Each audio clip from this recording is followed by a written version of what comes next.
Ayan guys, what is up Kabaitaan? Si Sir Kabaitaan Clarence back again. So papunta na tayo sa pangatlong content creator na i-collab natin. Day 4 na ng ating The MCC Loop Challenge. At nandito ako ngayon sa Bintakay. Ayan. May hinahanap akong content creator eh. Ah, ito. Sige, magtanong tayo.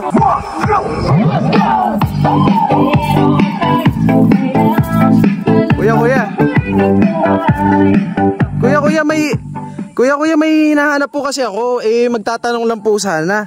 Baka kilala nyo po si Kuya Vincent. Tipong matangkad, matipuno. Magandang lalaki daw po yun. Tsaka may dimple daw po. Baka po kilala nyo. Ay! Ikaw po ba yun, Kuya Vincent? Oo, ako yun. Bakit? Ay, ako po si Kabaitaan Clarence. Ako po yung naglalakad ng Marinduque. Pwede ka po bang makakulab? Oh, ngayon talaga nakilala. Tapos sa pagkulab mo ako, nakakagalit ka kung nanggigigil sa iyo ay. Guys, kasama ko ngayon si Kuya Vincent Go. At siya yung pangatlong content creator na kakolab natin para sa The MCC Loop Challenge. Ayan, isang karangalan po na mapagalitan at panggigilan ng isang Vincent Go.